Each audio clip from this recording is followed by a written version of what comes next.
You're listening to Question Reality. Question Reality with Priscilla Leona. Hi! Welcome to this Manic Monday. I think this is Cinco de Mayo, so happy birthday. Happy birthday. I don't think it's a birthday celebration. I'm so uneducated right now. Happy Cinco de Mayo to those of you who celebrate. Welcome to the Question Reality Show. I'm Priscilla Leona, and this is an entertainment industry career advice show. And I am, in case you're interested, I am a multiple award-winning independent film festival producer, cable TV producer, podcast producer, director, red carpet host, you name it. I've been walking the line, towing the line. So very qualified to do this show. And we have been doing this for over 20 years, and we have questioned the reality of Oscar nominees, Emmy Award winners, Grammy Award winners, Tony Award winners, reality TV stars, seasoned award winners in many different behind the scenes positions as well as in front of the scenes. And what they do is they are working in the entertainment industry and they want to speak openly about the trials and tribulations and honest reality of pursuing a career in entertainment, because it's not all glitz and glitter, people. There's some hard roads. You are walking down that yellow brick road, hopefully onto the red carpet, but you gotta pay your dues first.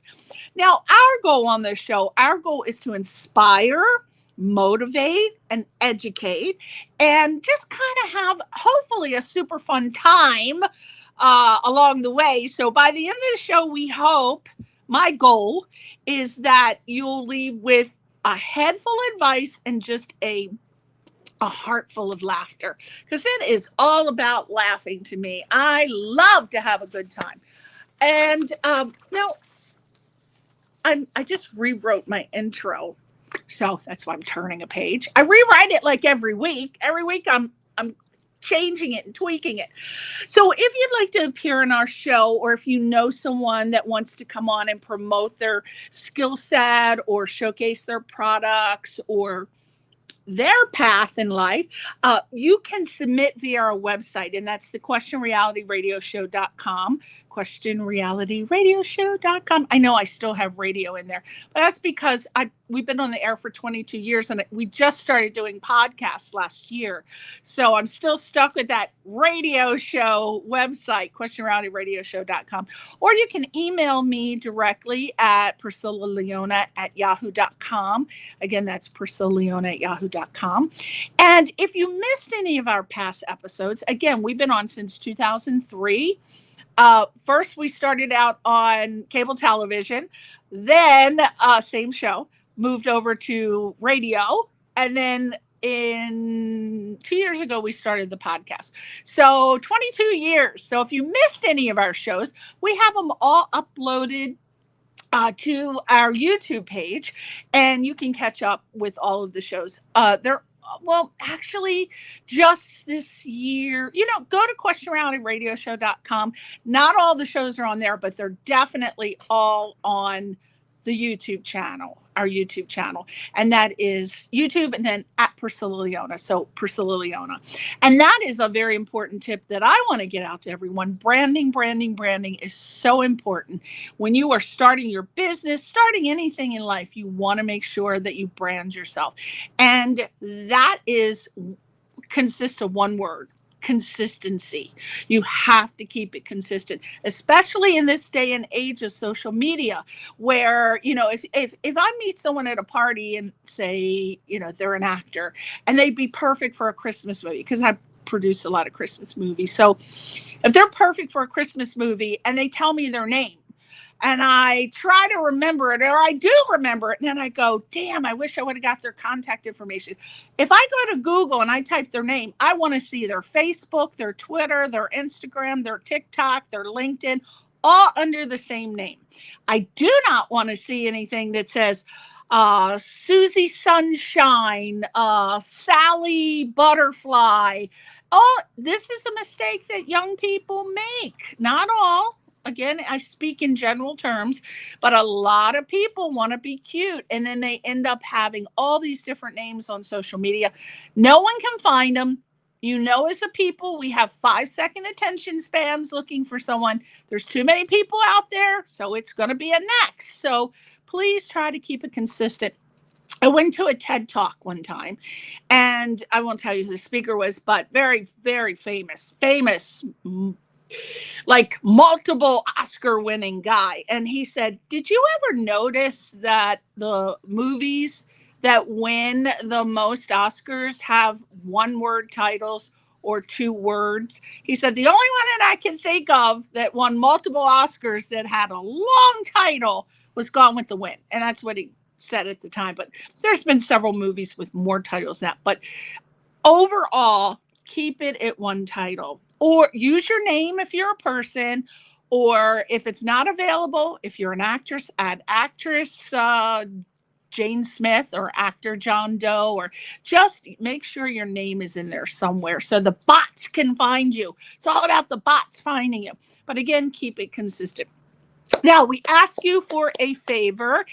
If you enjoyed our guest today, which I'm sure you will, and liked our show, please consider subscribing to us and give us a little thumb, a little like, or better yet, subscribe to our channels.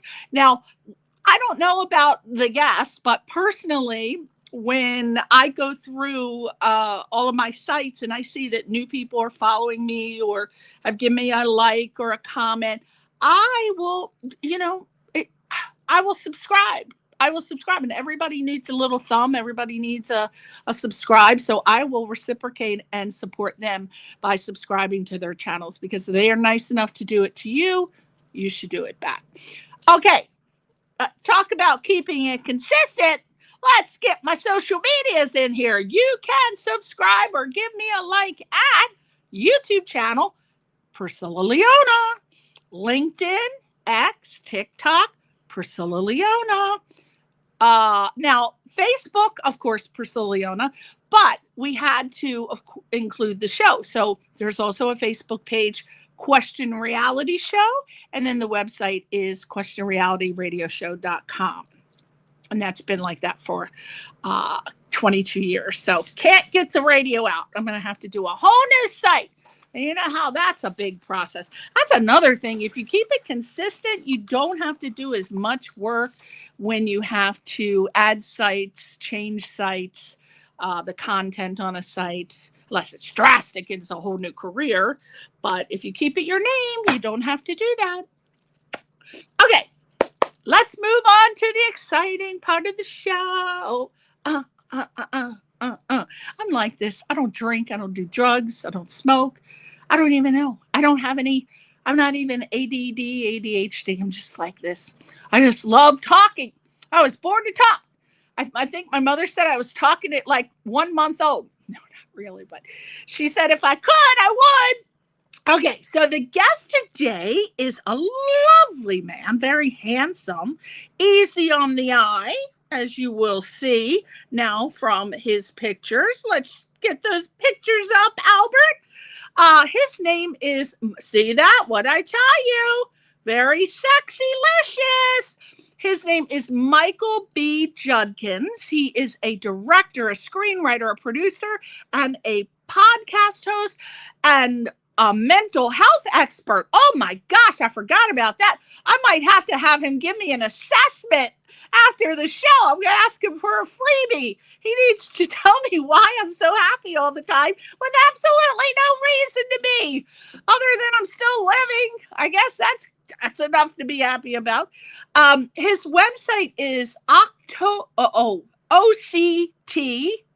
I'm assuming it means October, but we'll see. OCT 14 Entertainment. Now, I'm going to take a guess. I will ask him, but I think that might be his birth date. It's got to be a birth date or some special occasion. We're going to find out. Again, OCT14entertainment.com. Also, his YouTube channel is OCT14 Entertainment. Oh, there's a 45 on there. He almost met my standards. We're going to find out what the 45 is. And then Facebook, October 14 Entertainment. Oh, he's back, people. He's back with the consistency. We're loving it. And basically, if you go to his website, all of his other social media links are on there that you can check out. But real quick, brief bio. He is a multiple award-winning storytelling powerhouse with over a decade of experience in film and theater and poetry, podcasting, and content creation. And Michael, I believe, from what I've read of the original bio, I kind of finessed it a little bit, I kind of zhuzhed it, made it short, or else we'd be reading for a while. Michael harnesses the arts, I think. He inspires people, he heals people, he uplifts people. And his film, he had a film called Lonely Girl, and it earned festival acclaim. And we'll talk about that a little later. He also writes poetry. Yes, he does. Does he look like a poetry guy? Yes. Got a little big heart underneath that jacket. His poetry became a stage sensation. And now, through the podcast, which is called Indepth Arts and Care Podcast, he is diving deep, honey, deep into the transformative power of creativity. And, this man is so educated. Boy, if you knew his educational stats, you'd be a little intimidated to talk to him. Most people, me, I'll talk to anyone. I can talk to a string physical theorist, which I have, quantum string theory. I was talking to him. And then I can talk to somebody under the bridge. Doesn't matter who the hell you are. If you can talk back, I'm going to talk to you. But Michael he is armed, I think, with degrees in journalism, human services, and mental health counseling. I may have to call him in a couple of years. I might have a breakdown. I think that if I got through COVID, I think there might be, I think I might make it, but you never know. He also has a knack for storytelling, I hear, that just leaves his audiences emotionally moved. And Michael's mission, from what I understand, or I gathered from reading about him, I think it's real simple. I think he just likes to create, connect, and I think he likes to spark change. So I think he's all about the change, which I don't know. I don't like change myself, but it just depends. I like a change of a menu. As you can see, I am a great lover of the fork and spoon, but don't like change in general. But I love surprises. It's weird. I'm going to have to ask Michael, what is that? What is that? I don't like change, but I love surprises. I don't know. Okay, so without further ado, let's get that hot little handsome guy on the stage. Come on over, Michael. Where are you, honey? Honey chow buttercup. Oh, now you're on the right side. No, I'm back on the right side. Oh, God. How are you? I'm pretty well, and so. I'm happy all the time. There's something wrong with me now. I'm going to have to get an assessment from you afterward. What would you say about that? I don't like change, but I love surprises. Is there something wrong with me, Michael? It depends. I can't clinically assess you in that sense, but I think if anybody was for a freebie, Michael, I wanted a freebie. That type of example, I guess it just comes more in the sense of, is it anxiety provoking for you? More the sense of surprising. It's more the sense of like, ooh, I don't know what I'm going to get. I don't know what I'm going to get. It could be a provoking thought like that sense. Oh, now I love surprises. When I say I don't like change like moving. I don't want to move. We've been living in the same house for 29 years. I'm not going anywhere. You're going to have to carry me out of here with a pine box. That kind of change. I don't like career changes. I don't like moving changes. But I love surprises, and I love to try things new. We're going to book a session to see if there's anything wrong with me. Now, first of all, I just want to say I love that name of your website. And I'm always curious about the origins of names. So, what does the name October 14th Entertainment LLC, where does that come from? Was I right about it being a birth date? No, so it's not. It's not a birth date, but you was right about the month and the date. So the October 14 is the acronym for OC14. So October of 2014 was the first year and month of my writing with professional. See, I knew there was a reason. There's always a reason with dates, always. Well, I love that. It's a good, and it's easy to remember. And again, branding, very important. Now, I understand, are in the middle of doing a biopic feature film that's slated for production in the fall of 2025. And it's called Steve Broski Living in Allentown. Oh, there were some parties, honey, in Allentown, Pennsylvania in the 80s. Now, I like Allentown. Now, there's a multiple question. Who is Steve Broski? What inspired you to want to do a biopic feature film about him? So I'll tailgate this question backwards. So Broski and I actually, this is probably like our third creative project that we've collectively done together. Steve Broski is a singer-songwriter based out in Lehigh Valley, Allentown, Pennsylvania. He's well known out here. His music focuses on Americana, blues, and some pop, and as well as some jazz, and as well as going back to just an old Americana singer-songwriter with a guitar. The lovely part about the story, Steve and I actually met Steve when he was working on one of his records called the Still album. I was working with the label that he worked with on that album, which was based out in Allentown, and the producer brought me in to kind of do A&R on his project, and that's where I started developing that working relationship with Steve. We actually did a music short video called In Your Arms, where it was in reference to a heroin overdose, and we actually won a film festival award for that as well too. So we had a working relationship and continue to work a relationship right now. So. You see, I didn't even know you were an A&R guy. That's not even in anything I read. I didn't know you had that ability too. Now, for those, I doubt seriously not many people know what A&R means, but just in case, what does an A&R guy do in music? So A&R, artists and repertoire, it really depends, because in hindsight, it depends. In hindsight, you work with an artist, from whether that means you going out to search for the artist to bring to a label or producer or independent creative team, whoever, or you're and that's the one-off, right? You're just doing that and that's it, or you're working with that label to develop the artist, to look for the songs, to get a package together, to push the distribution and go further through the. Do they still do that these days? Because everybody I talk to say they don't even do that anymore. You got to come with your own stuff. You got to have everything together, period. Is that true? Absolutely. And this is a fast moving world of technology and everything. That's what it was. When that Still album came out, this was about before COVID. So this was like 2-3 years before COVID. Yeah. So with that record, but even with that being said, I just think social media have taken over that aspect to where even if you did A&R for major labels, independent labels, or just working on a creative team and you're looking for talent, that's what you're looking for now, right? Somebody that already comes with that 1 million followers. They want you to build your own followers. They want you to have your whole CD. They want you to have all your stuff on. It's like, what are you doing? What have you done for me lately? They used to do it all in advance, money. I don't even know what they do. I have a friend that works at Capitol Records. I said to him, what in the hell do they do over there now? Just sit and collect the money is what he said.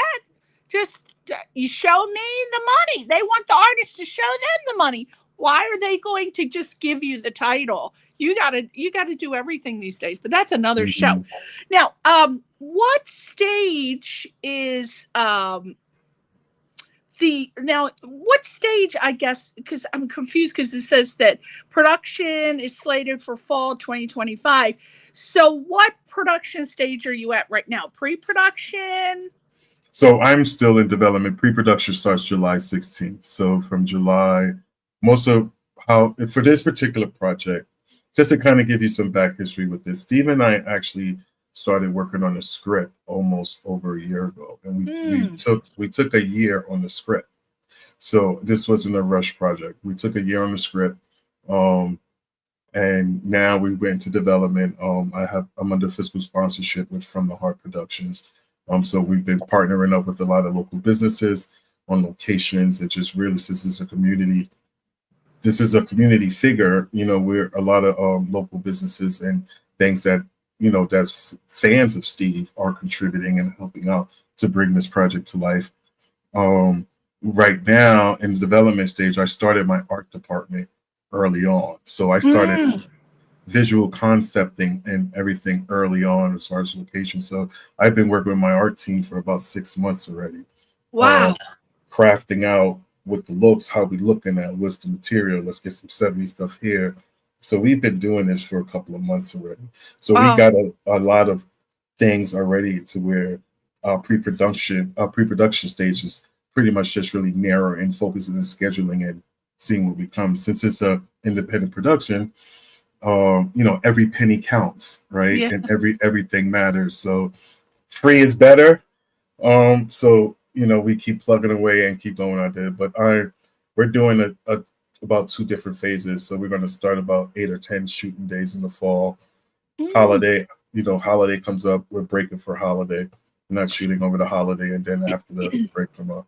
Now, you could have chosen anybody, I guess, in the world, or a lot of people. Why Steve Broski? Is he a personal friend? What made you decide to work with him, or to make a project about him? Personally, Steve is a wonderful person. He has a big heart as a musician and as a person. I think me and him, we gravitated. Our connection when we met, it was that of a creative connection. So it was easy to work with Steve, and it was a very collaborative process. Right. From one creative to another creative on the writing, because I write, so on the writing side, right? So that was one of the things for me. I knew when I was going into this project, I needed to have as the writer, right? So especially go diving into it, writing it, and kind of developing what you want to develop out of that. And then it doesn't hurt that I like his music, right? So I can listen to his music. I was a radio host, so I used to be on WDIY 88.1 FM. So we used to play his music. So that's how I got acquainted with his music. And kind of build up the relationship from there as well too. So there wasn't anything that you gravitated towards other than the music in his personal life that you felt like you had to tell a story. Like there wasn't. Oh, absolutely.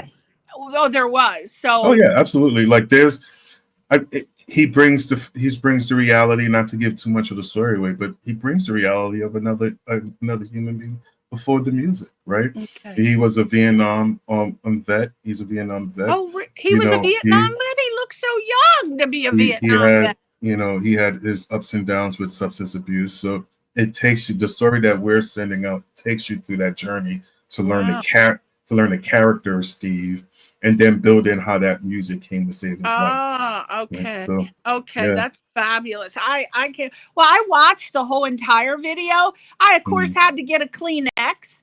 It was just really. Now we're not, for the purpose that I don't want to show the whole entire. I didn't want to show the whole entire video because that's gonna take away from the mystique. So we only are going to show. I want to show a little clip of it now, but we're only going to show about 3 minutes, and then they can go to your page. Another reason to send them over to subscribe. Always thinking about it.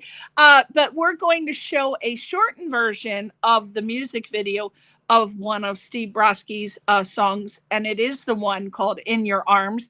And again, can you set this up? What the music video is about? So this project, a lot of things came about with this particular project. This again was part of the Still album where I was working with him and Westwire Records as the A&R for that record. And they was not going to do a music video at all. I was just going to do the album He was going to do his gig dates and go out. So when I was looking through his catalog, I was like, well, I think we should do something for In Your Arms, because we don't have to just promote it in a sense of commercially. We can promote it to where it can reach and educate a certain population, right? Demographic population. And that's what we did. And that video I put together the production team. Trish, who was the director and one of the producers on it, love her. It's very creative. JB, who was the director of cinematography on this, love it. We was up in Hazleton drafting out, with the looks and the feel of everything together. One of the highlights of that particular video I love is because when the actress is on the wall and she's sliding down, I actually added that piece in to give that sense of that breakdown when you see that transition. So we really looked at every step and every way we can create a visual depiction of what was happening in the world on drugs. Okay, so he wrote this and sings and plays guitar on this. Okay. Yep. All right, so we're going to see a little shortened version. This is by Steve Broski, and it is called In Your Arms.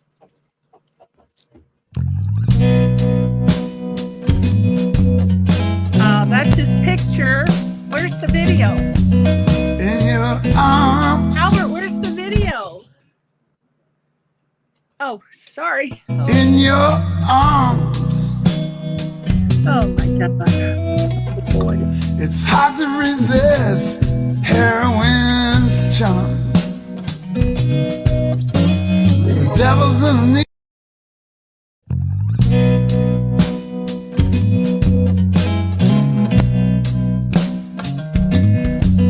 in your arms. In your arms. It's hard to resist heroin's charm. The devil's in a needle. So where did I go wrong? I know what's in your arms.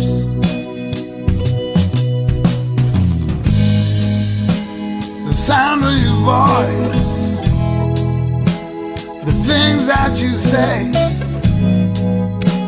the stuff that you do is giving you away. You can try to hide, you've been lucky so far. I'm not the only one who knows who you are. In your arms. In your arms, you can't resist heroin's charm. The devil's in a needle. Where did I go wrong? And I know what's in your arms.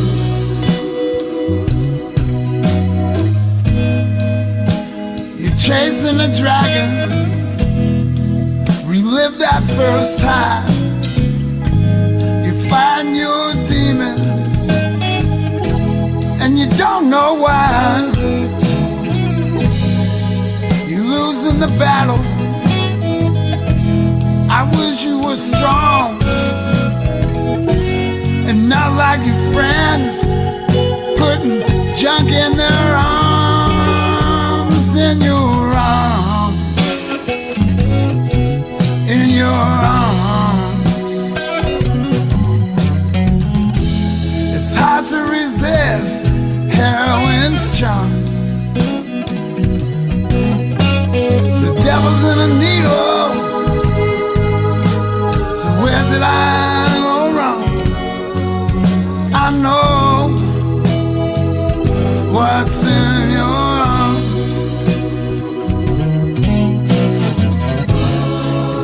For me to say how I want you to live every day. Just put that needle away. It's not impossible. Not impossible.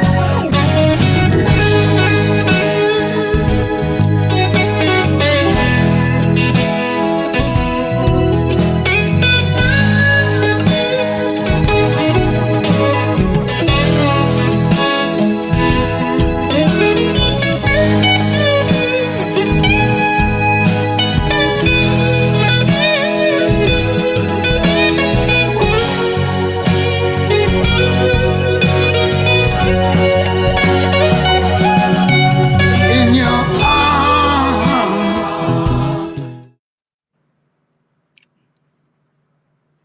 Wow. That was Yeah. so powerful. And it continues to go on, and that's on your YouTube page. And Yep. is that what's your YouTube page? It is OP14 Entertainment LLC. You punch that in, you'll come right up to me. Yes. So we want to go there and give them a little thumb, and then you can see the rest of it because it continues onward. And the end was very exciting. Now I assume that he's done a music video for all of his songs, or is this the latest? Or So I believe Steve, from that project, he had a couple of different videos that come out, but he doesn't have a large repertoire of music videos, but he has live performances on his website.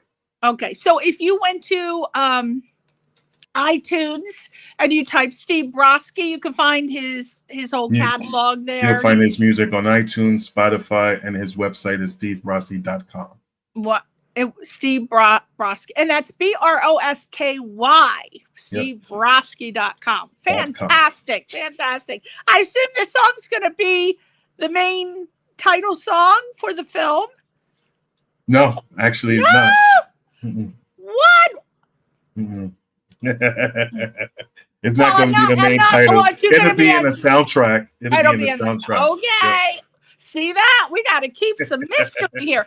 Now, let's move on to your podcast. It is called Indepth Art and Care Podcast. And so what is your platform? So let me give you, everything has history with me. So the Indepth Arts and Care Podcast is actually a spin-off project and podcast from my annual event called Arts and Care. I do an annual event out here at Bethlehem, PA at the Ice House. I am part of the Black Arts Committee at the Performing Arts Collaborative Ice House in Bethlehem, PA. And I do an annual event called Arts and Care where I merge my two worlds of creative arts and mental health. And I have presenters, poets, stage theater play. I usually attach to it as well. And then there's an artist that come out. Last year too, I had jazz and paint attached with that particular Arts and Care event. So during the development of my year 3, which I'm going into right now in August, which is movements and recovery, which would be visual dancing with individual recovery stories, whether it's mental health, physical abuse, and or substance abuse. We're telling their stories with a dancer giving the movements parts of it all. So this year is going to be about recovery and movement. And between year 1 and year 2, being somebody that did radio and come from a background of radio myself, I wanted to get back into doing podcasting for a while.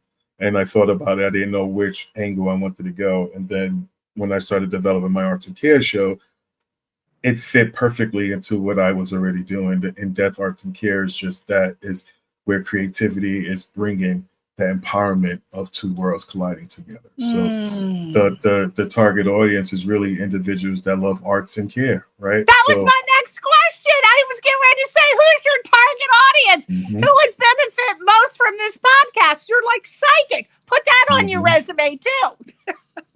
So who is the target audience? Exactly that. People that care about arts and care, right? Because it's the one thing I look at that is, and interesting enough, statistically, if you want to look at my demographic and everything so far, this is only season 1, I'm going on to my episode 10. I'm actually reaching a younger demographic than I actually thought I was. So this is very interesting to me.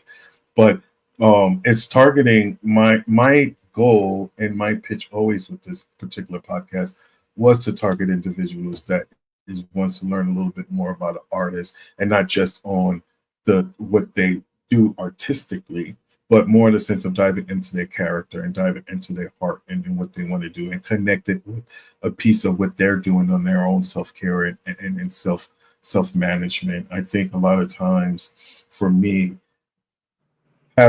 being a creative myself, I tell people this all the time, being in mental health, I've worked in the field for 24 years doing creative stuff and professional mental health work, 24 years in a lot of different capacities. What saved me was my creative work, right? So that was my coping skill, right? To kind of get through my own life circumstances. At the same point, it was also my talent, right? Because my talent with communication, being able to present, being able to develop and think creatively helped me problem solve a lot of things that I can do in mental health. And a lot of times too, being creative can also help you sometimes develop a quicker bond with individuals, right? Especially if it makes you, sometimes the most help I find with people is through talk, right? Yeah.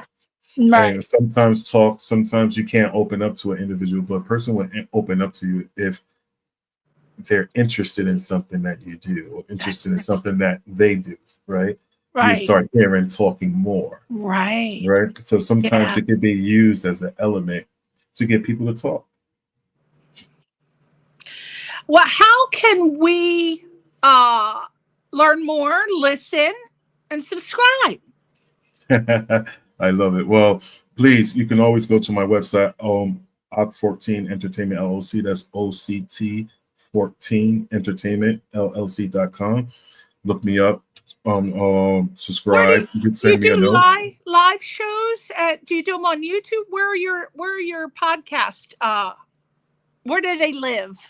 So I'm on Podbean, but my podcast is on iTunes, Spotify, Apple Podcasts, Boomplay, Player FM, YouTube, Facebook. I am also right now in the middle of working in a deal with a German streaming company that is going to be out there as well too. So right now I'm on the major platforms. Isn't that nice? I love it. All right, so let's talk about now I believe this is your second. I didn't even get to be in on the first children's book.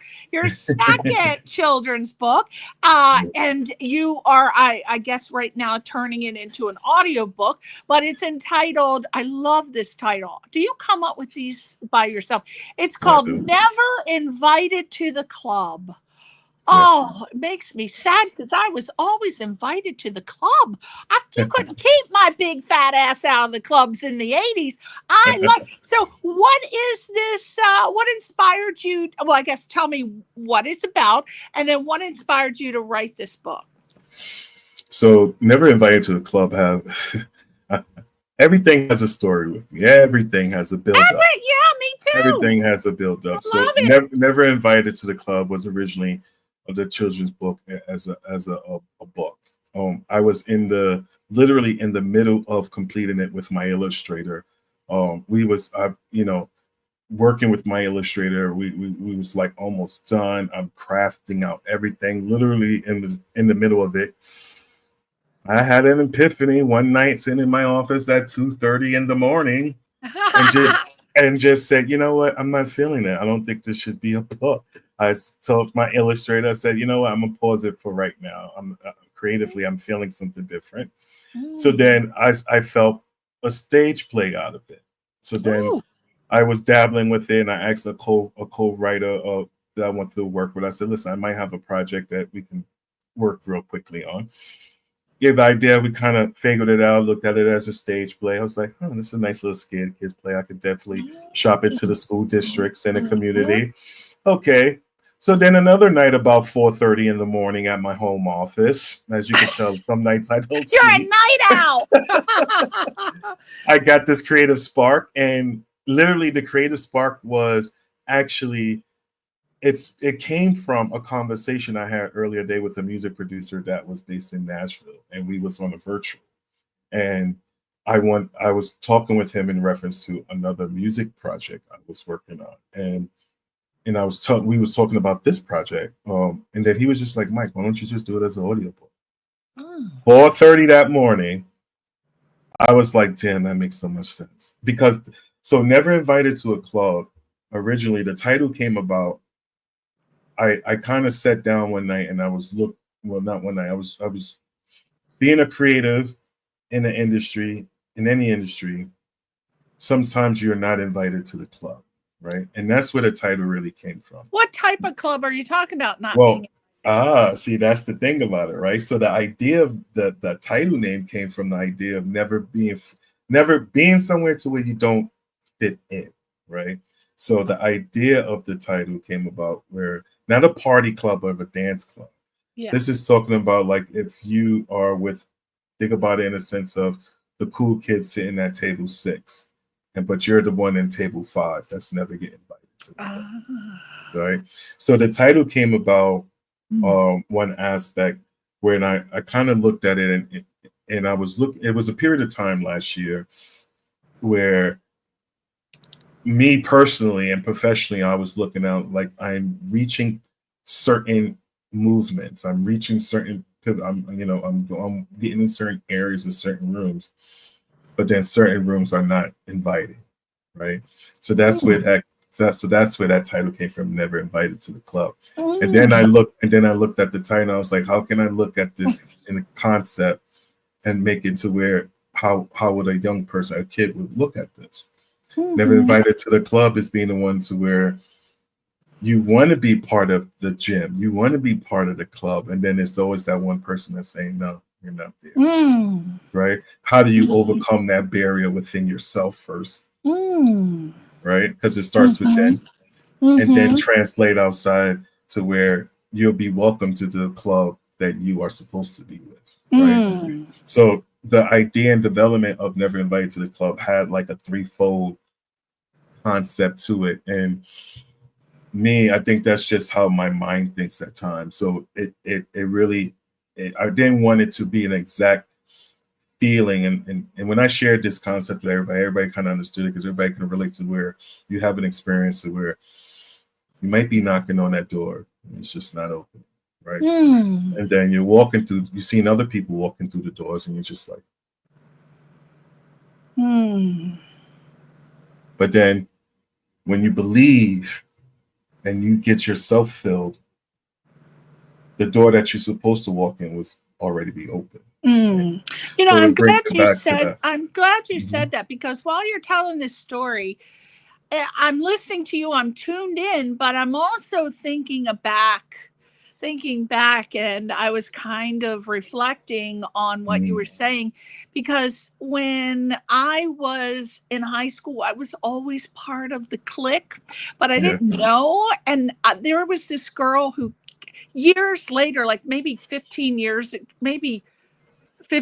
ago, and she tracked me down on Facebook, and her name, I won't say her name, but she said, I just wanted to reach out to you to tell you that she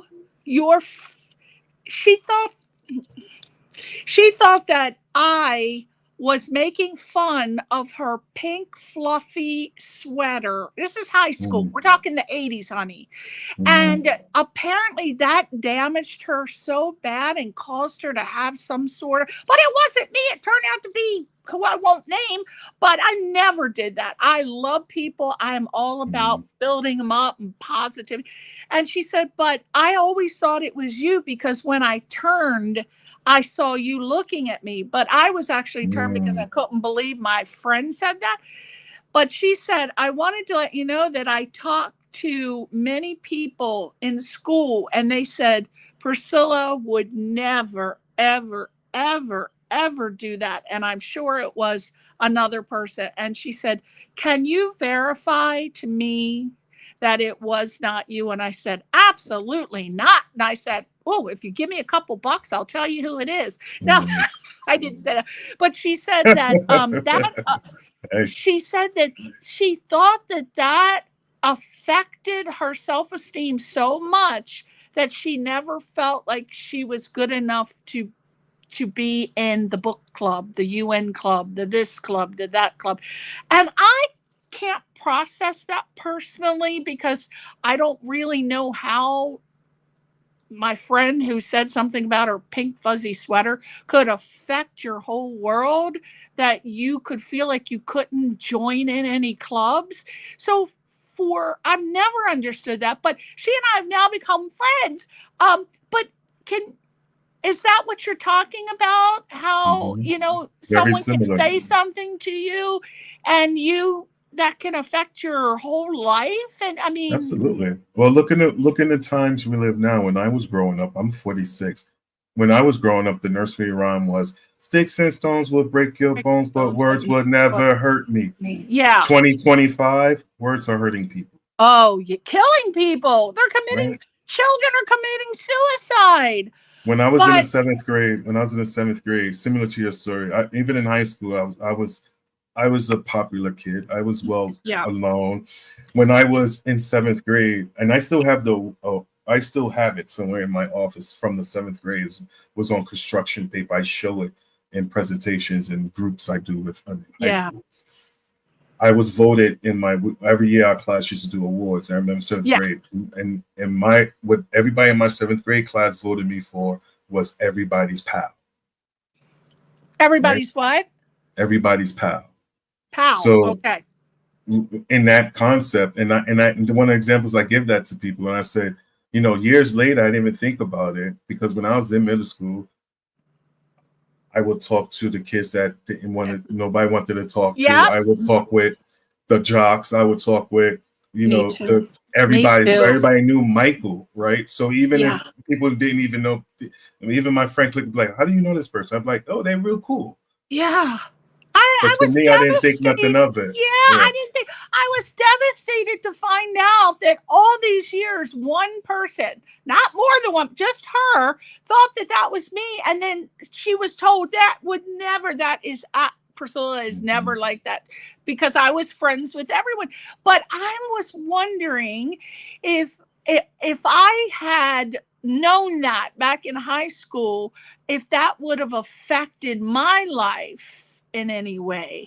And was it because I think I would have felt so bad that I was hanging with these people who, because we were cheerleaders, and and I think that I would have probably not hung with them anymore, because I would never be a part of hurting anyone.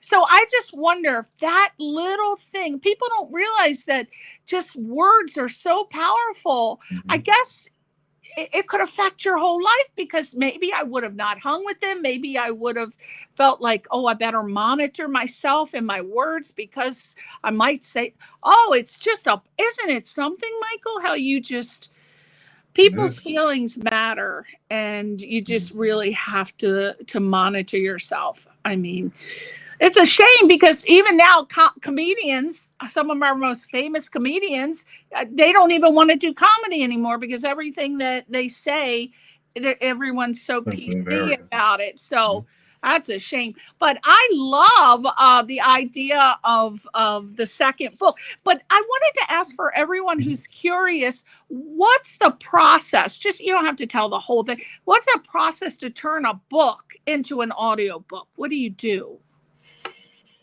Well, nowadays it's simplified, right? Everything is simplified. There's a lot of different companies that are advertising for your business, right? To come do your audiobook or do things like nature. I would say, sounds expensive. Sounds expensive. I know when I only could talk about what my process is going to be, right? Yeah. So what I'm doing for this when this project comes up next on the thing, right? Yeah. So when I press green on this project, the script, everything is done. The only thing I really need to do is get a budget to it and hire some actors. But there's my project with the way I'm looking at this is going to be recorded in a professional studio. There may be some pieces that you can. A lot of times now, like I said, because the way of the world with so much moving technology, you can literally do it. Amazon, you could do it Amazon. You could do Spotify. You literally could be home and do your audio book right at home, record it right at home if you have the right equipment, right? You can do it right at home. Right. So there's I'm probably going to do a professional recording where the person would go into a studio and record podcast. It's the script pages right now is about 22 pages. So you're thinking about a 20-minute audio book. Age group is looking between. Go ahead. Sorry, we keep cutting over. Is the process to turn a book into an audio book different? Like, do you have to write a whole script rather? A book's a book, but an audio book, do you have to write it like a script? And if so, do you do that, or does the company you hire do that? Like, I think Amazon. It could be both. Yeah, I think it could be both because, well, Amazon, I know, like if you're doing something on Kindle book, you already have to have it. Like in most of the distribution companies, you have to already have it already structured, right? How you want it. So if I'm going in and do my audio book and it's 22 pages and it's Act 1 and Act 2, I'm going to have it labeled Act 1, Act 2 already with the files coming in. For that way I can upload it as the book as it flows in a certain order. Same as like if you're doing a chapter book in print, right? So you would do the whole book, right? Get it filed ready, and then you would submit that file and upload it, and then do your distribution that way. Oh my God, it sounds complicated. I'm getting a headache listening to that. But if you're an art, and you're an artist, you're a creative, yet you're a business person. And a lot of I've been in this business a long time, so I've run in all kinds of people, and most people who are creatives and artists hate the business side of things. They absolutely detest it. They just want to sing their song, write their music on toilet paper, napkins, whatever they can grab. They don't want to do the business process. But this is show business, so you do have to have the business aspect. I run into a lot of talented people, Michael. Ooh, talented. But they say, I don't want to do social media. I don't want to be promoting my stuff. I don't want to go begging, borrowing, and begging for likes and begging for follows. They just want to, do their music. And or be an actor without doing all the promotional stuff. What do you say to people who do not want to do it? Is there a glass ceiling for them? Believe it or not, I don't really think so, honestly. I think, and this is where I would say, this is my opinion. I think every artist creatively, whether you're an actor, actress, video director, writer, voiceover, whatever profession you're going into the creative arts in, and how long your journey is in that, right? Some people come right in and they fly right away. And some people, it could take 15, 20, 30 years before they break into anything that they consider to be a success, right? Then you have a lot of independent music artists or independent artists, period, that is making a big wave for themselves that's not really attached to that commercial viability as people will see it. Right, but they're locally could be a big star and everything in that sense, whether it's visual arts, photography, drawing, painting, anything in that sense.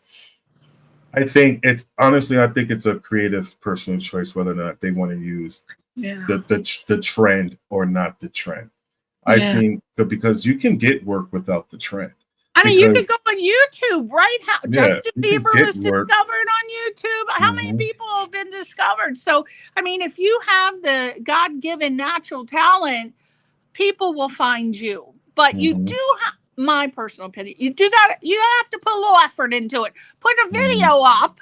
You could go busking in the subways, but put a video up of it. Let somebody see you. Nobody's going to discover you if you don't try to do something with your work. Now, I know that this is something I did not prepare you for, but I just thought, well, I can ask. And I wanted to know if you could read a very short passage out of Never Invited to the Club, but you may not have the book right there, do you? I do not have the script up. No, that's why I was just like, I'm like, where are we going? I thought of it last minute when I was writing the questions. I said, oh my God, it would be so cool. But it was 5 minutes before the show. And I thought, I can ask. What am I going to? Oh, that would have been so cool. It would have been like a book signing, wouldn't it? Well, the next time. I'll come back and we'll come back and you can read a passage. Okay. So now we're going to talk about the past and inquiring minds want to know. So what inspired you to pursue a career in storytelling, and how has your journey evolved over the past decade? Wow. Well, So all I right, always what made little Michael B. Judkins? What's the B stand for? Let me guess. Benjamin. Barry. Like Barry White. Ooh, love to you, Michael baby. Barry. Donna That's what my mother Summer. says she got his name. Yeah. Oh, She really? got Barry's name. See? I'm a 70s baby. So why, as a child, you've heard all kinds of different, you want to be a doctor, a lawyer, a fireman. What inspired you to pursue this career of storytelling, and what's been happening over the past 10 years? Because you said that the last 10 years have really been potent for you. Mm-hmm. So actually, I always been a creative. I just, music always been in my blood. I always like to just laugh and have fun with it. When I was in high school, I was in one of my global studies class, and we was doing an exam, global history. It was called global history back then. I was in my global history class, and we was doing an exam, and I finished the exam early. And back then, you just had to sit and wait for the bell to ring. And, so I turned my paper over, and I started doodling on the back of the sheet. I mean, I knew what poetry was. I knew, I could put words to page. So I just started doodling. I didn't even know what I was writing, because my if you see my handwriting, I write like a doctor. It's disgusting, right? So I was just doodling. So I turned in my bell rung, turned in my exam, went to the next class. The next week when I came back to that room, because I think this was like a Thursday, Friday, came back to the room. And that teacher, she used to like us to call her by her first name. So we used to say Miss Ann.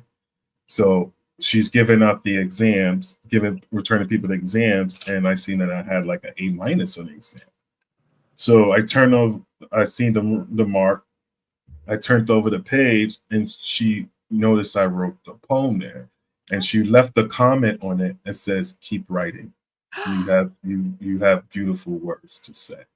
And that was the first time I realized I know how to put words to a page. Because she was like my audience, right? Yeah, in a way, she was like my audience. Right. So after that, we went through high school. I got to journalism school in Morrisville.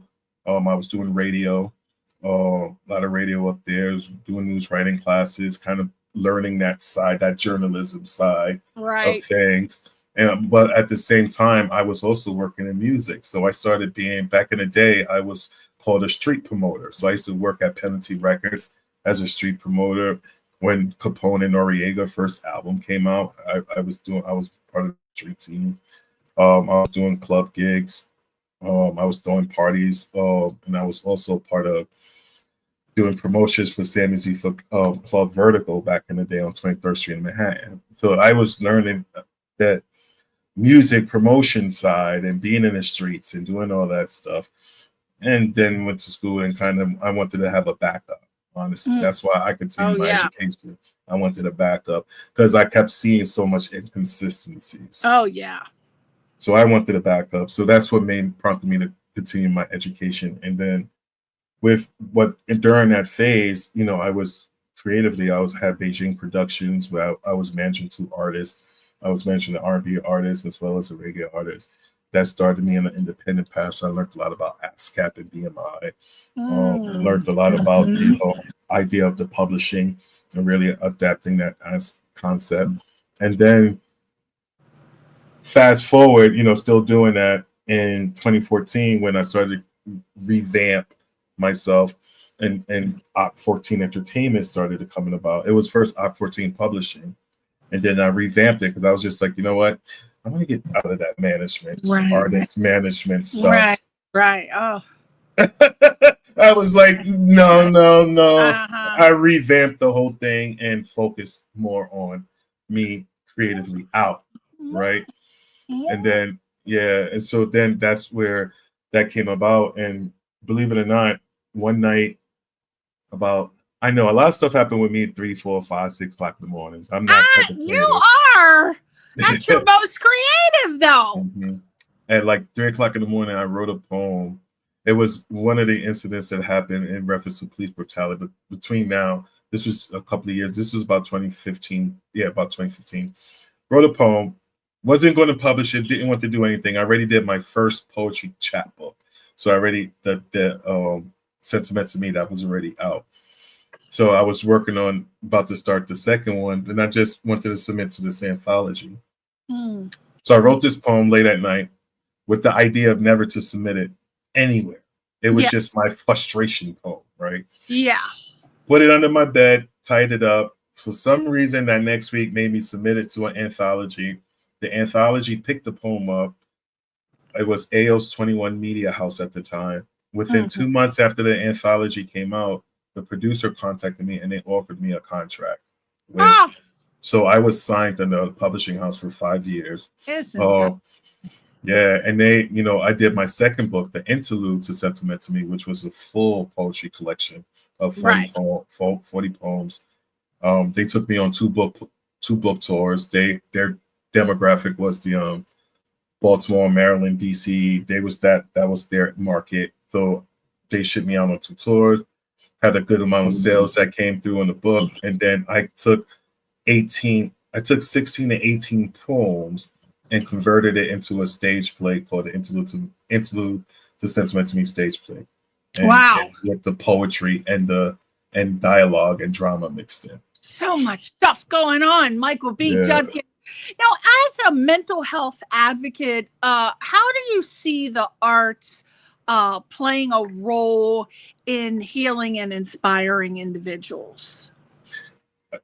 To me, it's one of the best things that anybody can incorporate into their treatment, if that's something that they want to do. And, it's a lot of times, like earlier in our conversation, I was talking about just allowing people the opportunity to talk, right? Sometimes we get stuck on what we want to hear instead of what the person actually wants to really see. Right? And a lot of times, sometimes the creative arts helps that come out in a more creative and flowing way for that individual. A lot of times, I always tell people when I hear somebody tell me, I don't know. And I say it to myself, I don't know sometimes. But I always tell people this, I don't know. Every time they say, I don't know, I say, you do know. You just don't know how to say it. Yeah, exactly. Oh, you do know. You just don't know how to say it. And we have the answers to every single one of our problems. It's all in here. I go to bed at night thinking about a problem. I wake up, I got the answer. I'm like, how the hell did that happen? I don't know how it works. So I just think it's the process of really allowing yourself to be vulnerable and feeling comfortable in the space. And I think that's what creative arts do, right? Because from somebody putting out a music to a lyric to a video to a podcast to anything else, you're showing a part of your vulnerability to this audience, right? And to them, you're entertaining them, but to you, you're stepping out of probably your comfort zones and doing a lot of things that you're like, oh wow, this is helping me feel better and doing things or feel connected, right? So I think the creative arts is a tool that can help a person realize their full potential. I think now you might think this is crazy, but I just think a lot of the sci-fi shows, specifically like Star Trek and all of the other shows that focus on this particular story, I think that if humans had a choice, nobody would work and they would all focus on self-growth. Everybody would be painting or singing or playing an instrument. Nobody would be working, because I think everybody I've ever met wants to do something in the creative arts. I don't know. I don't know. I think if we had a choice and we didn't have to work a day job, we would be painting or acting or singing or some sort of creative endeavor in our life. And if we didn't have to do a day job, we'd be doing that. Real quick, can you share the creative process behind your, I guess we could say it's acclaimed acclaimed short film Lonely Girl. You come up with these titles. I'm like, oh my God, he is going to title my next movie. Gotta call him. And what is it? And then we're going to show the video clip for Lonely Girl. And what does it mean to you to receive all of that recognition on the film festival circuit? Yeah. So again, Oh, you have Girl. hold on. There's somebody that's saying, Garland Drake said, "Sup? What's up?" You know who that is? How you doing? Garland I Drake. do not know, but nice to meet you. Oh, okay. All right, go ahead. Continue. That pops up every once in a while since we're live. Okay, go ahead. Yeah, no worries. Lonely again. I'm a everything has a backstory. Oh my God! Wait a minute. You were up at 5:45 with a cappuccino in one hand and a cigar in the other one, and go. Probably, right? Probably.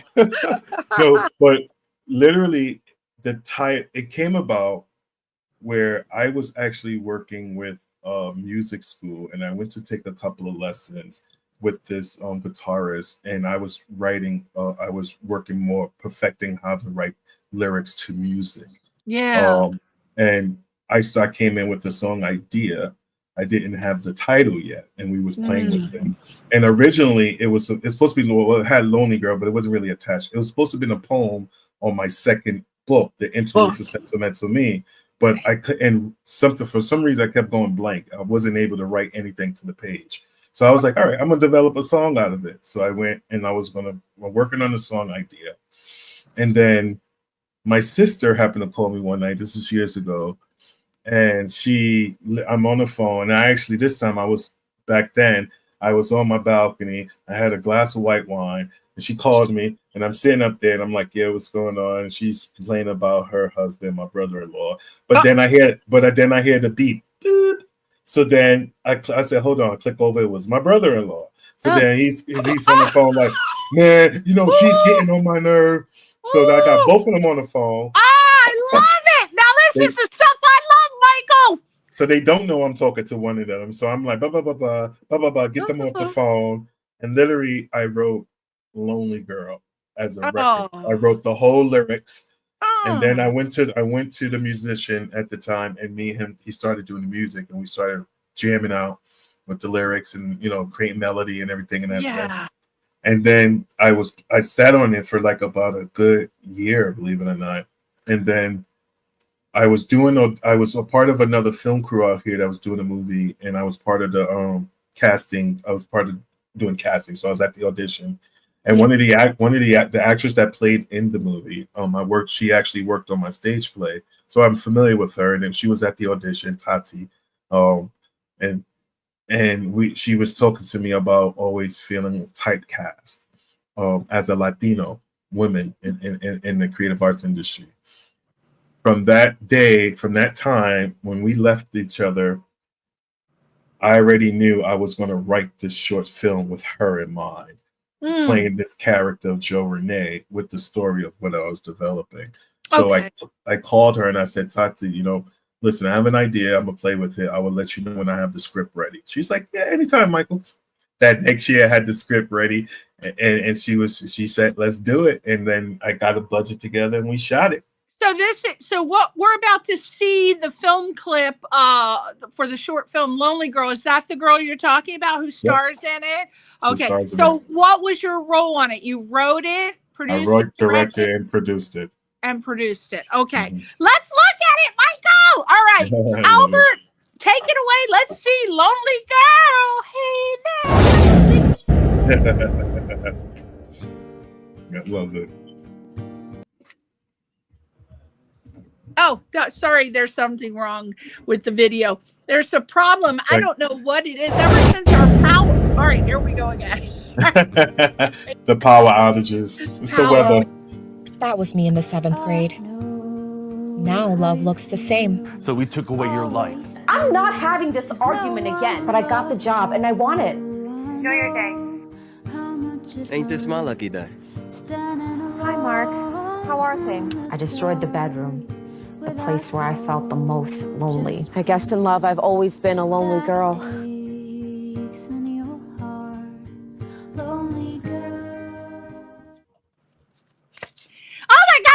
to see more. Now, where can we see the whole film?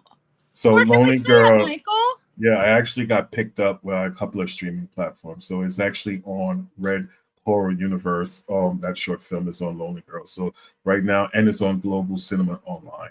Global Cinema. Global Cinema Online is a great platform for creatives, filmmakers. Look, that's a great resource. Look it up. Global Cinema Online. Global Cinema Online. So if I went to my streaming services, what platform do I look for again to see Lonely Girl? So you would go to if you go to your streaming services, or if you have Roku or the Fire app or Fire TV, you click on the App Store. Click on the App Store, and you click on the app Red Coral Universe. I want to see the rest of it now. She's really good. Has she done anything else for you? Absolutely. Okay. She is Tachi. She worked on the stage play, the interlude to Sentiment to Me. I had her do one of the PSAs I produced out here for the Drug and Alcohol Agency. And on second script, I have about 8 scripts ready. That just need editing, literally. So if I had a great capital investor, we can make a really good thing going on. Yeah, toot toot. All right. I have another script that I'm doing right after Broski. It might go coincide. I don't know, depending if something comes through. I don't know yet. But I have another script called Wild Love Again that I'm gonna have her star in. Oh my God. Yeah, she's good. I like her. Now, what advice would you give to aspiring storytellers who want to use their art to drive positive changes into the world? Own it. Own it. And what I mean by that is it's okay to work with different companies because you got to elevate at some point, right? And depending on what direction you want to go in your creative path, one of the things my mentor taught me, and I stick with this, own it. So what I mean by that, whether you're writing it, whether you're producing it, whether you're doing that, you have a larger investment creatively in the project, you have more autonomy to feel free in the piece. So, and I think that helped me learn.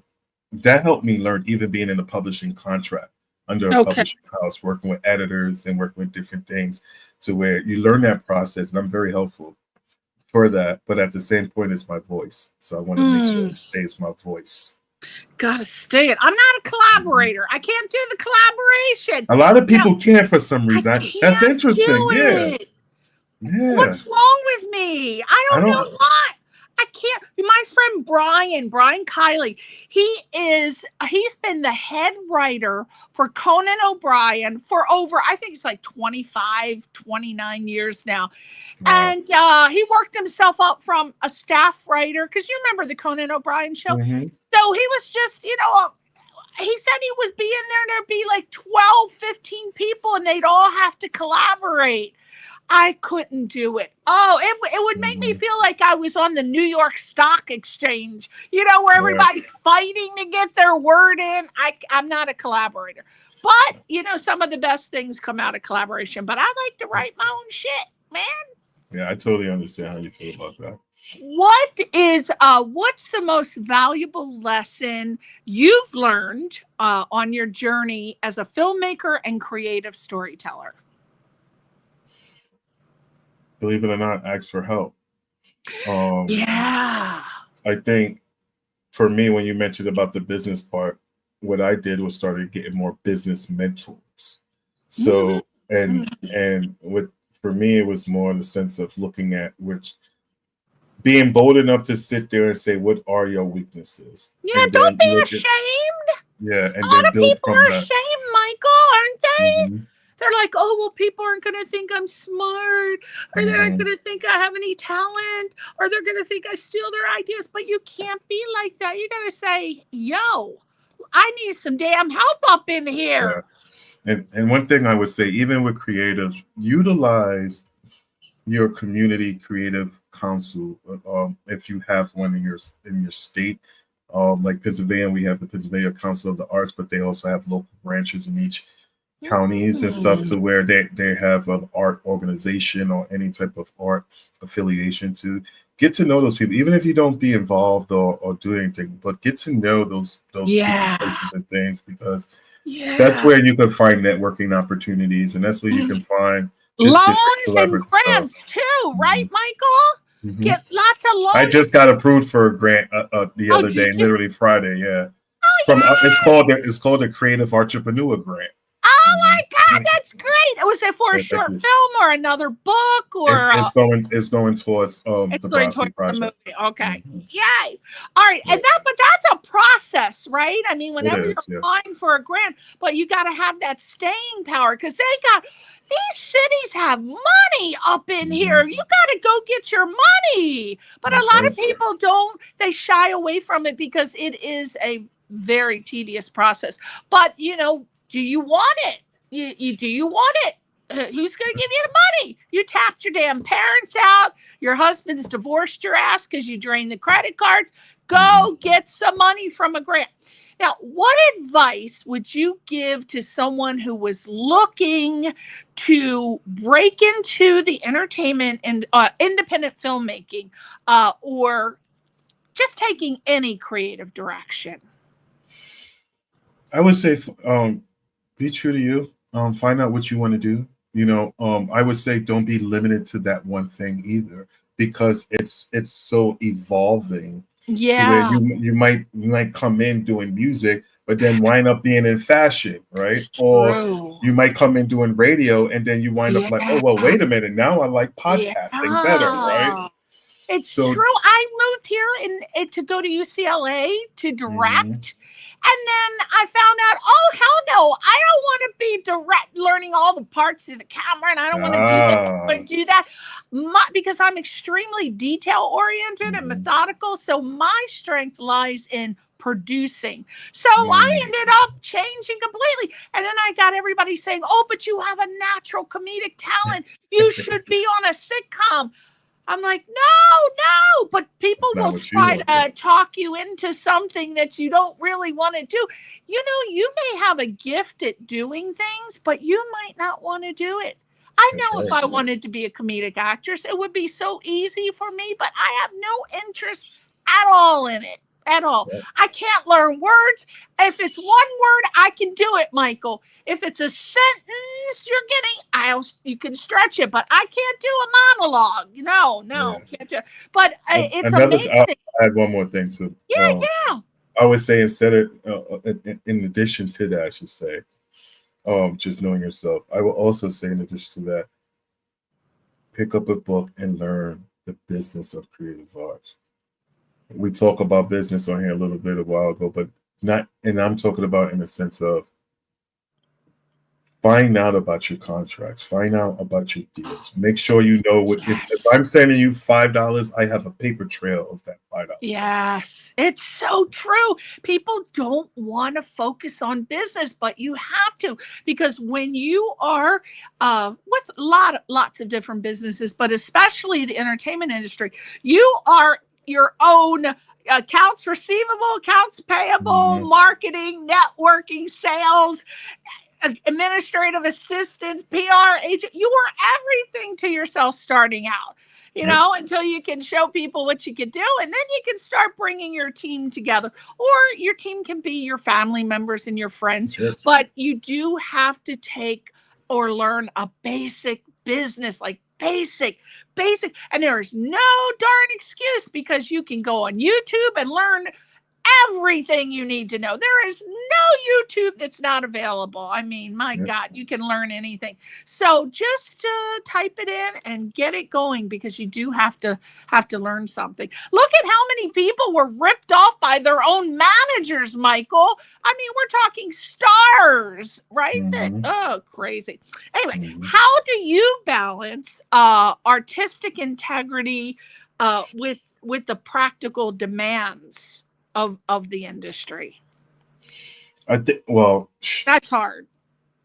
It's a I wouldn't say hard. It's a challenging question if depending on your own ethical standards, right? So to me, I mean, you're coming from a platform, the entertainment business in itself, from years ago, coming from a platform that was never really artist friendly, right? So this system's been in place way before us, right? Yeah. And probably is going to be in place in certain elements way after us, right? Mm-hmm. But I think that's where it comes to understanding your business structure and your practice, right? Yeah. Because it all depends on to that. Like there's one of the things that helped me, I think, in my creative arts is because I kind of understand that human element. I wouldn't put myself or put a contract out there I wouldn't sign myself. Right? Yeah. Or anything in that sense to where it's not going to move my company or make my company reputable in a negative way. Exactly. Right? So everything that's one of the things I always look forward. I look towards, even because I have to have understand ethics and morals on my other side of the other profession I have. So in this profession, they don't have most of the times you won't see it unless you probably signed up in a college to where you get an ethics course in entertainment business, right? It's not a mandated requirement for anybody working in a career to get that professional development training, right? Yeah. It's not there. It's not there. No. Not there. And it's very hard because I'm a rule follower. I am a very moral, ethical person. But when you're doing independent filmmaking and you don't have a big budget, people are they used to always be trying to get me to do guerrilla style filmmaking. I can't do it, Michael. I gotta pay the film permit. I can't do it. I can't do it. But you it's hard because you will be challenged to make all these cuts to get the footage and stuff. But I personally can't do it. I can't. And you could be looked at as an old hard ass or a nerd or something. And they're like, let's just shoot it. I mean, but I'm like, you can't. I said, think about this. You shoot footage with people's faces. Okay, so you get it into the festival. These people might show up at the festival and say, hey, I never gave you permission to put me in your film, even if it's background. You accidentally shoot a Coca-Cola product or a name brand product.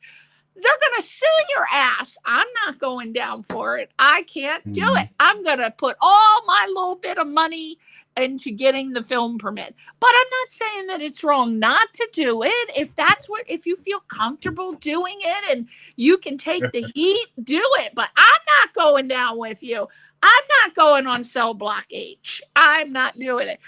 So I had this. It was a production I was on and I came on the production as the production manager. And I'm very organized. I have all the folders. I have documents. I have the W-9s. I'm talking to the company like, oh, what do you guys want to do? They're like, yeah, we're gonna do it. Yeah, we're gonna do this. Okay, we're gonna do this. Okay. Literally, and there was a good people, but it was literally, I would say, going closer to the shoot to where there was, since it was a shoot in Maryland, I didn't have to be on set. I could stay, remotely in PA and work from that way. They started letting background people on the set without signing the releases. I get a call because since they was shooting, I had to at least be remote. So I'm at my home office during the time of their shooting. Yeah. For that way, if anybody called me, I can pick up, hey, what's going on? I could triage, just troubleshoot. I get a call from one of the PAs. That's why she told me. She said, Mike, they're letting people on this set that nothing like that. So I had to call the director and be like, you need to stop. And she's going to get those people to sign the release, and then she's going to scan it for that way we can file it. And your records that I'm going to give you for your production. And he was like, oh, I'm sorry, I was just creatively thinking. I was like, no problem. That's why we got the team to kind of be like, oh nope, stop that, don't do that. Yeah, and it's just an effort. Yeah, looking at the creative, and then that's why you got to have a very, very smart, important business person that takes care of that, or else you can get in big trouble.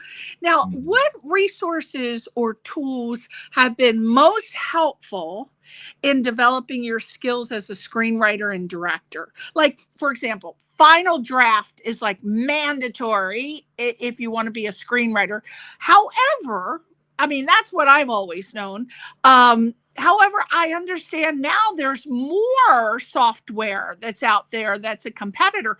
But I know many people who work at the studios and they say, I don't care. We use Final Draft, and the software, whatever they're using, they have to convert it because when they submit it to us, it has to be able to open up in Final Draft. So what tips can you give us about the resources and tools? Again, to me, I look at it as to where if you're following trends, you're following trends, and if that's what you want to do, that's what you want to do. If you start out, what would you recommend an aspiring screenwriter? Should they invest? Because that shit's expensive, Michael. Final Draft, when I bought it, it was like $900 a long time ago. I think it's down now in price, but would you say... What would you say? There's the top 3 that I recommend, and there's out of the three I tried on, and there's one that I pretty much do all the time, right? Oh, which one? I work better on Celtics, and Celtics works better with me. Celtics, TICKS or no, tips? CELTIX, Celtics. Celtics, okay. Yep. I never heard of that. That screenwriting platform works better for me, but I also use Studio Binder and I use Final Draft. So wow. Studio Binder to me has more resources on learning lighting. They have all types of tools that you could go in and learn. They even have templates for you to do mock contract releases. So they give you those resources bundled up in the Studio Binder. So that's why I said it really depends. Because like everybody will push you towards Final Draft. Yeah. But you're only catering to that one studio or that Hollywood filmmaker. Yeah. Right? So to initially get it out, so it's Celtics. Mm-hmm. And what was the other one you said? Studio Binder. Studio Binder. So check those out because Michael knows. All right, great tips because I never heard of those two. Now, what strategies have helped you navigate the challenges of funding and producing independent projects? It's always about give me the money, show me the money. That's hard. That's the hardest part, I think. It is. It doesn't get easier with each project either. It's depending on the content, the details, the layout, the structuring. If you want to go full blown, whatever your ideas is, it never gets funding, never gets easier. But I think as the time goes along, I think that the best developing strategies that you can make is actually understanding why you want the money. Once you understand the why you want the money to produce your film, you can kind of break down, okay, you're going to do your film pitch deck. Yes. You're going to write this beautiful illustrated website and crowdfunding page. Yes.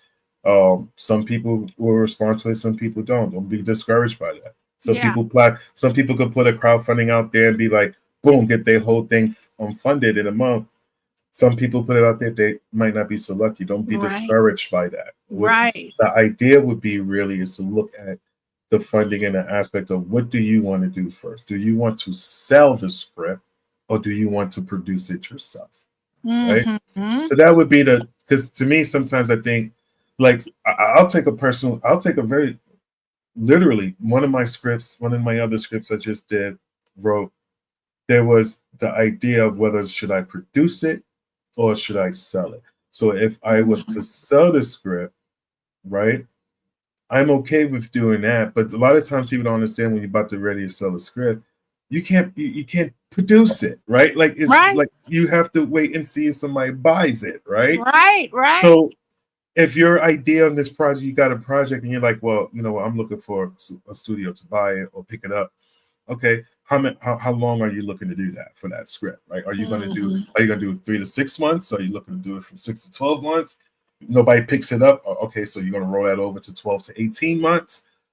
So it really, to me, at least I learned in a way, it really depends. And then when I got sick and I was supposed to go down to the American Film, oh my God, the AFCI, that it was in Las Vegas last year. Yeah. And I literally got sick before I was going to go, and I was going to go down there. And one of the companies I was working for, in LA, one of the companies I was working for was going to pay for my ticket to go out there with them to pitch. But I got sick. I couldn't even travel. So some getting those experiences like that to kind of understanding what the pitch is within the role, being okay with like really looking at your script and to kind of say like, where am I going to? If this is a drama, I'm not going to knock on the producer that produces horror film to see if they want to produce my film, right? So that's why I said that's where that strategicness comes into saying, what do you really want to do with the script? Are you going to write it, produce it yourself, or are you going to write it and try to sell it? Yeah. So because that is two different paths, right? To where I know people that I want to sell the script, and then 2 years later they're like, oh, I'm just going to produce it myself, right? Right. Or then I've known people that sold the script, got picked up, got their little cut from it, and that's it. They have no more creative input into it. Right. It's gone. Are you talking about optioning it, correct? So then that's why I was like, it really depends on what you want to do. The best strategies I could say, because I'm still a student. I never consider myself an expert. I'm still a student learner. So it's project specific and the goal specific to what you want to do. That's right, I think. All right, talking about your podcast. So if somebody wanted to launch their own podcast or digital series, what steps would you suggest for getting started? Not like the whole process, but we're talking a young person here. Yeah. I think you can do it on anything, right? You can do it on anything. You could jump on YouTube and do a podcast. You jump on Facebook, do a podcast.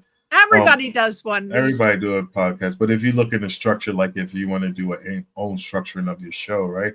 You want to still have that A, B, and C, right? What is your thing? What is your introduction? What is your topic? You know, what is your culture? What is your niche, right? So that way you can start branding yourself and moving forward. And sometimes the best ones is made out of spontaneity. So jump on and just get connected. Right. Find out who you are and what you like to talk about. Because if you don't like to talk about something and you get bored of it, it's going to be a mess. We're winding it up here. What's the best piece of career advice you've ever received, and how has it shaped your approach to storytelling? So there's a couple of people I can say. I would say this one, I'm going to give it to my granddaddy. Reason why, because he said something to me that I utilize in my life every day. I was at a camp counselor one summer when I was in college, and I'm from New York, so I live in New York. I lived in New York at that time. And when I was at the camp, it was me and a couple of counselors. I remember this. We were sitting somewhere outside in the camp, and one of the directors was walking towards us. And I swear to you, I got this feeling. I knew he was coming to me for some reason. I just sat there and we was all talking, and he was walking over, and I kept looking that way. I was like, I had a feeling in my gut he was coming to me. I didn't know. I didn't know why. I just had a feeling he was coming to me. He did. He came right over to me and said, "Hey, Michael, can you come here for a minute?" I said, "Yeah, absolutely." I got up.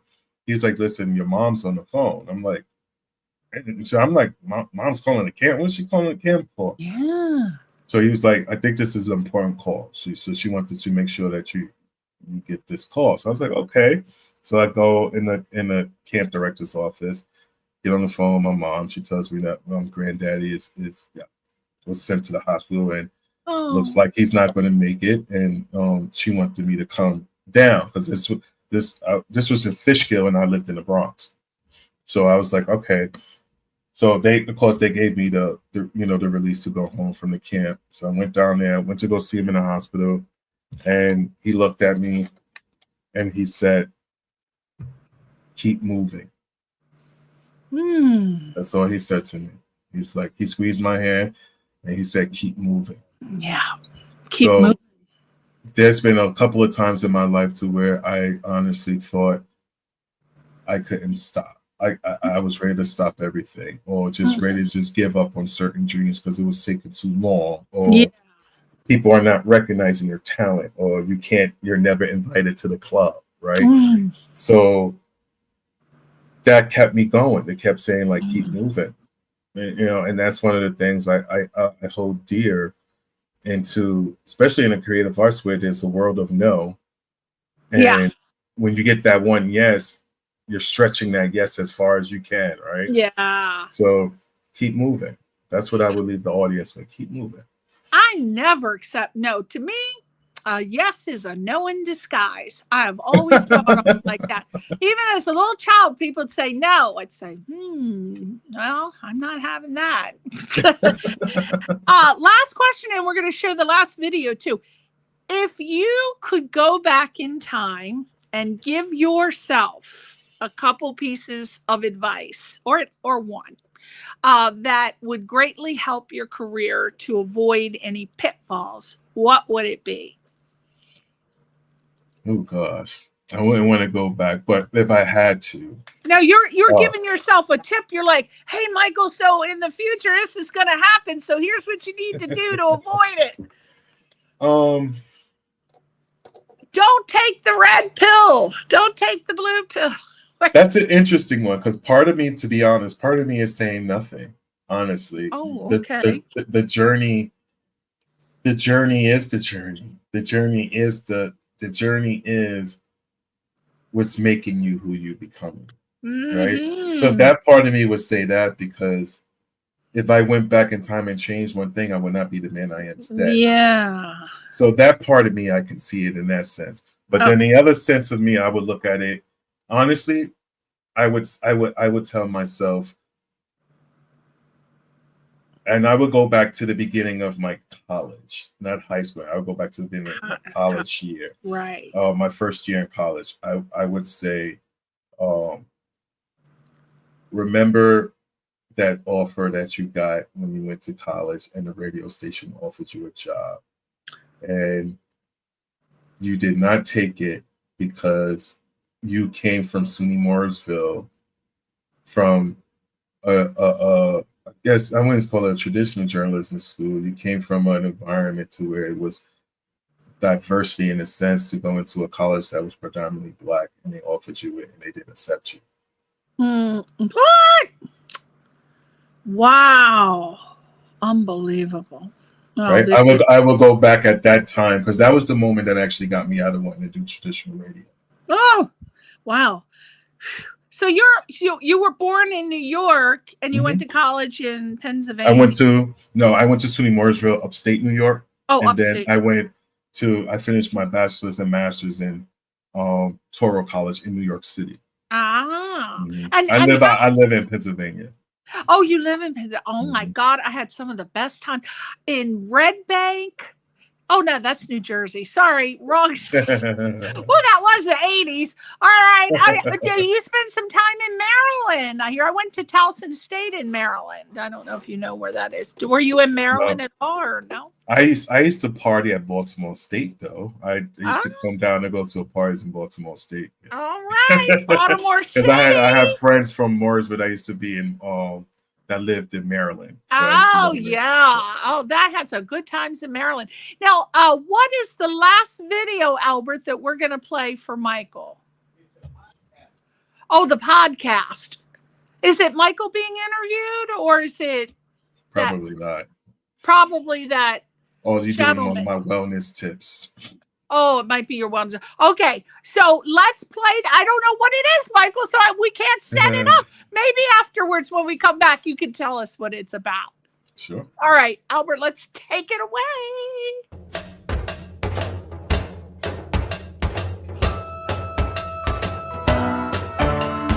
I'm gonna be the king of the Queen Victoria. You tap that waitress on the shoulder, get me a beer.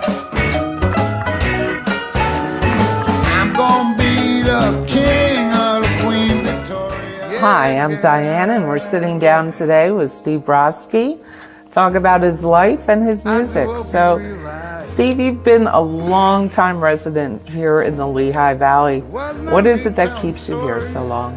Well, I have my roots here, number one, and I learned a long time ago that if you don't actually take a sharp object and sever your roots, you wind up where you are. The Lehigh Valley, I made and obviously a home for myself here and a family. And I write about being here. Growing up here, this was a very industrial area, and it was an incredibly strong middle class, part of Pennsylvania. We just want to get back home. And it lacked culture. If you wanted culture, you had to go to Philadelphia or New York. It wasn't in the Lehigh Valley when I was growing up. I gotta ask, where's your favorite place to go for pizza? For pizza, Catasauqua. A place called Pies on Pizza. Let's all go to Allentown.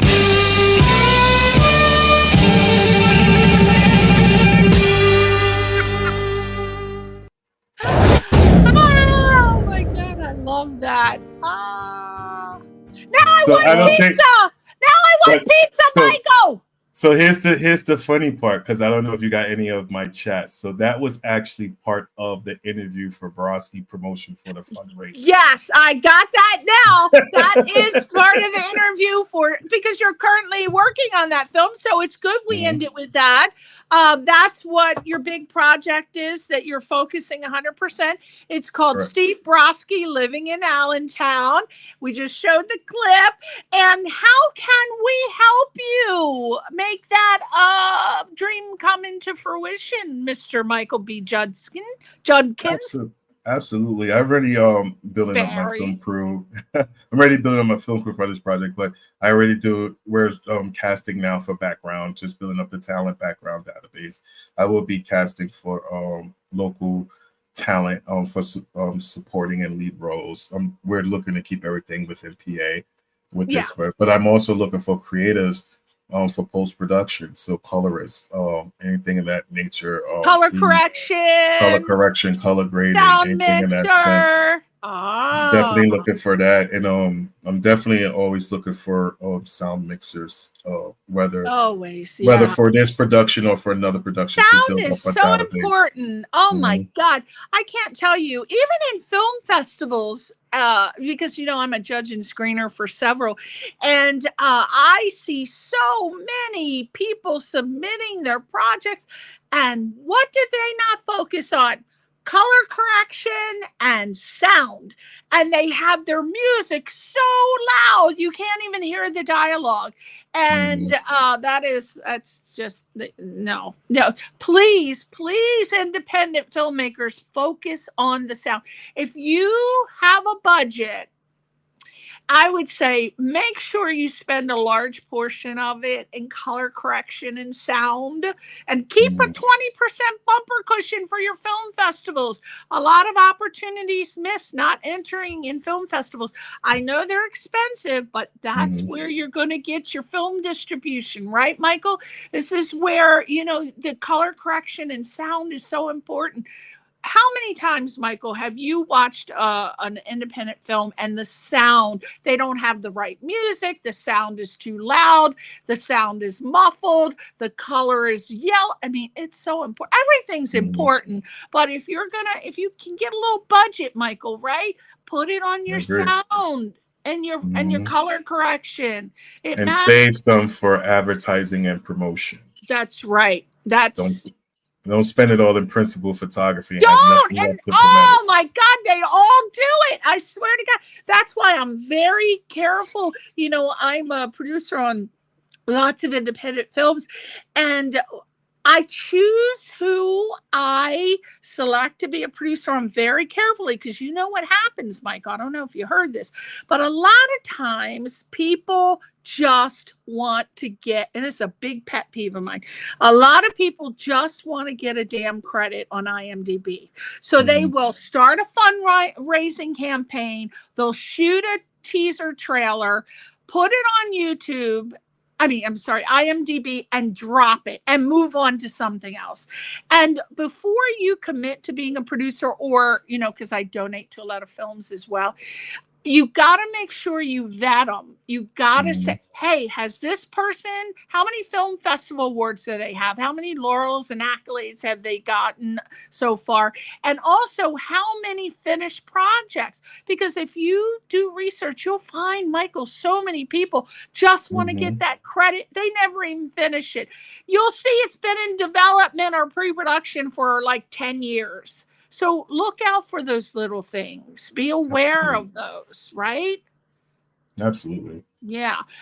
Is your project on IMDb yet? Do you have it up there? It is. Broski, The Broski project is still get on your Living in Allentown. credits on there. Get your credits. Get show something, because not just you. I'm talking to people in general. No, if you're gonna put something on IMDb, to whoever you have attached to the project, get them on there, because when people are looking to donate money or become an investor, they're going to go to IMDb. It's the Bible, people. It's the Bible, and they look to see who's attached. Then they'll say, okay, I'll donate because I've seen this person or this person, that person. So get your credits as soon as you start the production. It's never too late. That's how you're going to get money. I'm giving some tips too, Michael. I got some tips coming in here.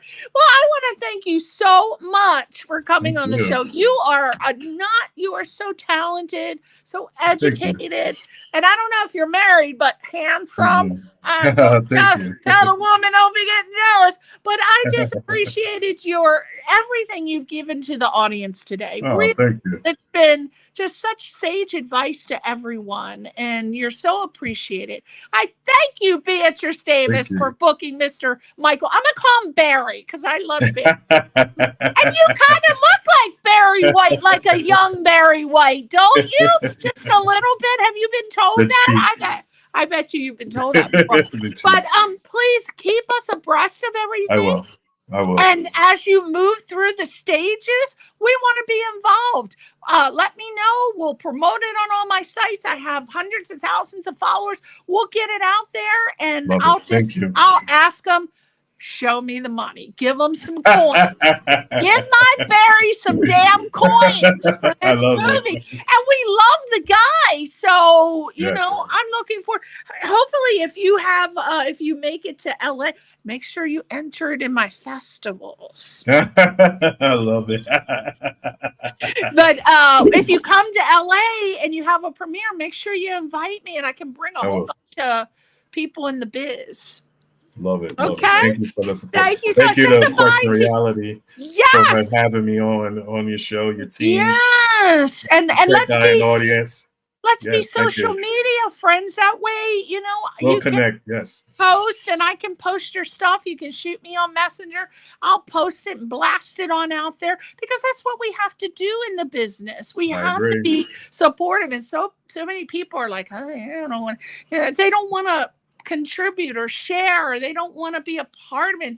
They're stingy with their stuff, Michael. We're not going to be stingy.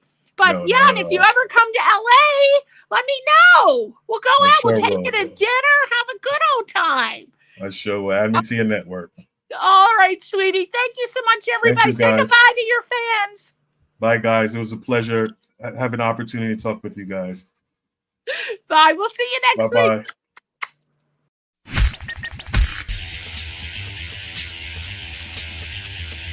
You're listening to Question Reality with Priscilla Leona.